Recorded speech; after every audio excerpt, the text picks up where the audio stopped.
Hey guys, tonight we're gonna dim the lights, get comfortable, and wander through the candlelit halls of history, where people wore crowns that were way too heavy for their own good, both literally and metaphorically.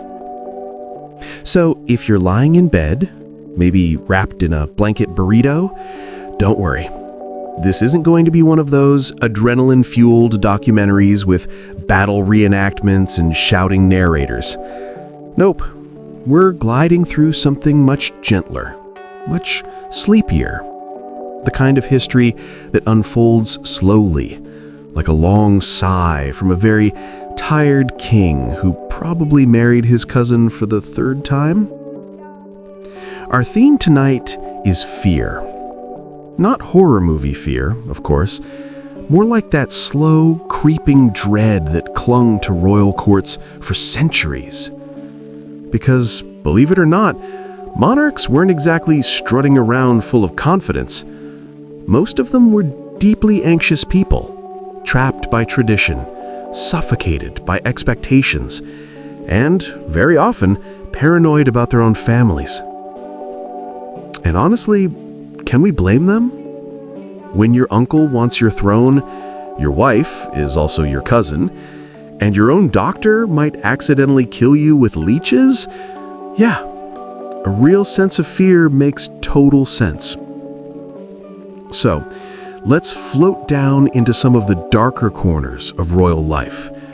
The courts where fear sat at the banquet table, where dynasties shook at every miscarriage, and where some of the most powerful people in the world slept badly under velvet blankets.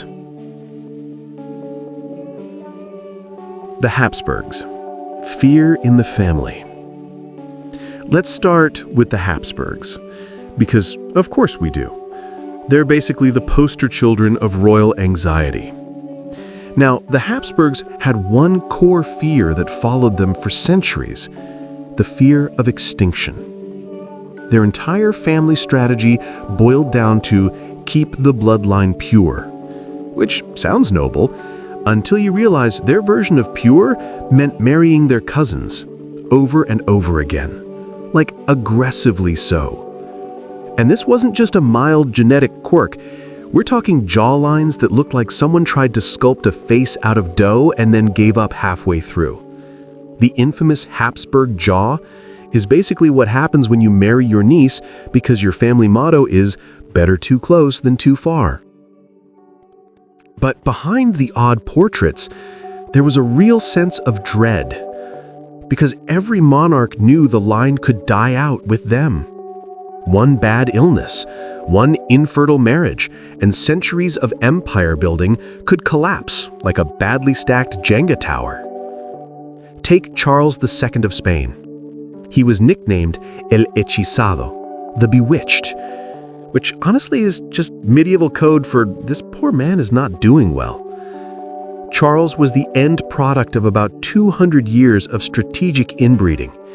He could barely chew his food, he couldn't walk properly until late childhood, and he was plagued by constant illness. Imagine being Charles. Every priest, courtier, and doctor hovering around your bed every time you coughed, whispering about omens and curses. The entire Spanish Empire hanging on whether or not you, a chronically sick man-child with a Habsburg jaw, could produce an heir.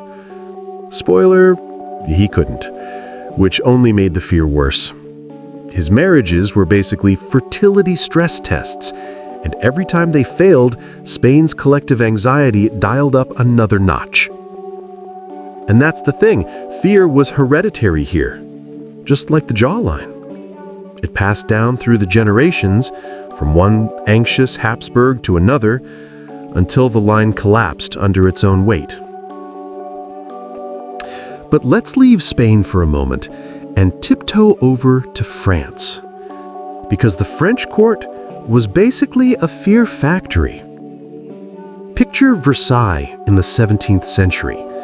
Glittering halls, golden mirrors, powdered wigs as tall as small children. On the surface, it looks confident and extravagant, but underneath, a bubbling stew of paranoia.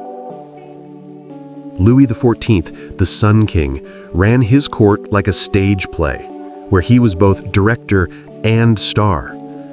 Everything revolved around him, literally, from his morning waking up ceremony to his nightly bedtime ritual. But why all this theater? Well, partly because Louis was terrified of losing control. When he was a child, Paris had a